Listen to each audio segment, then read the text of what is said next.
আমি আর ছোট বোন মিলে কোথায় গেলাম, উটের গোস্ত খেতে কেমন সব কিছু জানতে পারবেন এই ব্লগে। হ্যালো এভরিওয়ান, আসসালামু আলাইকুম। কেমন আছেন আপনারা সবাই? আশা করছি সবাই ভালো আছেন। আলহামদুলিল্লাহ আমরাও ভালো আছি। দেশে এবং দেশের বাইরে থেকে যে যেখান থেকে আমার ভিডিওটি দেখছেন আপনাদের সবাইকে ওয়েলকাম জানাচ্ছি লিজাস লাইফে। আজকে আরও একটা ব্লগ নিয়ে চলে আসলাম। তো আজকে সকালে নাস্তা করলাম খিচুড়ি দিয়ে, কারণ প্রতিনিয়ত পরোটা ভাজি এগুলো খেতে ভালো লাগে না, তাই আজকে ভাবলাম যে একটু খিচুড়ি খাই, কারণ অনেক দিন হয়েছে খিচুড়ি খাওয়া হয় না। তো সেই জন্য মূলত খিচুড়ি রান্না করেছিল। আর আমরা বাঙালিরা কিন্তু বৃষ্টির দিনে খিচুড়ি খেতে খুব বেশি পছন্দ করি। আপনারা কে কে বৃষ্টির দিনে খিচুড়ি খেতে পছন্দ করেন অবশ্যই কমেন্ট করে জানাবেন। তারপর আমার কিছু কাজ ছিল, আমি সেগুলো শেষ করি এবং গোসল করি, জোহরের নামাজ আদায় করি এবং দুপুরে লাঞ্চ করি।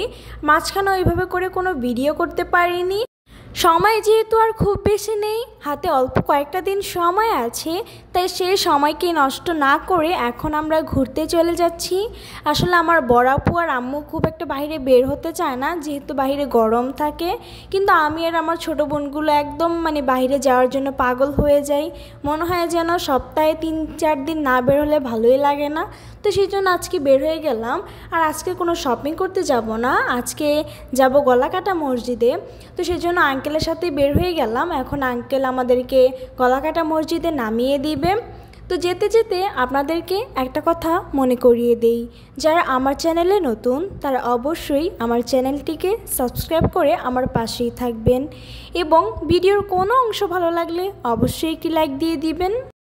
আপনার জীবন থেকে যে সময়টা একবার চলে যাবে সেই সময়টা আর কখনোই ফিরে আসবে না।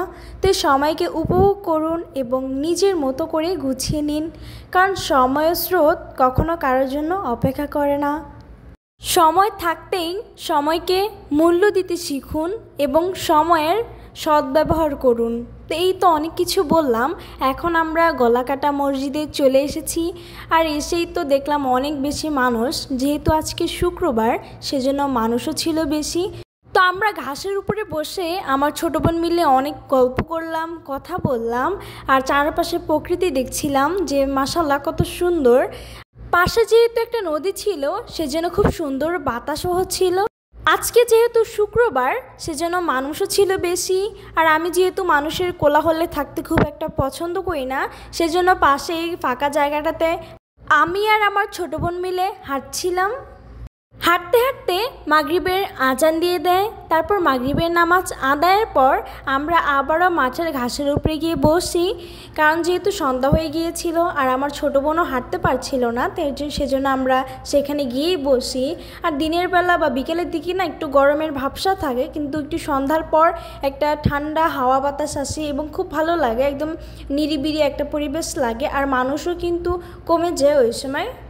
গলাকাটা মসজিদে আমাদের বাসার থেকে যেহেতু খুব একটা দূরে না, প্রায় কাছাকাছি 10-15 মিনিটের মতো লাগে, সেজন্য প্রায় সময় আসা হয় এখানে।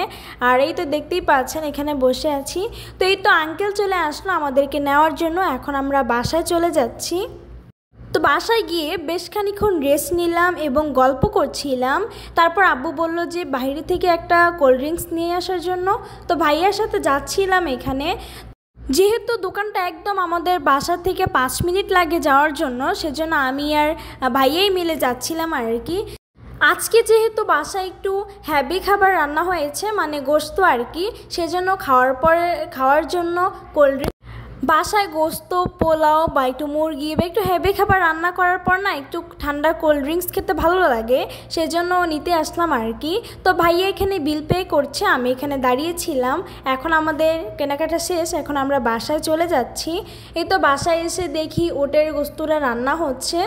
আর উটের গোস্ত রান্না করতে একটু সময় লাগে, যেহেতু গোস্তটা একটু শক্ত সেজন্য একটু কষতে সময় লাগে। তো এই তো আমাদের রান্নাবান্না শেষ।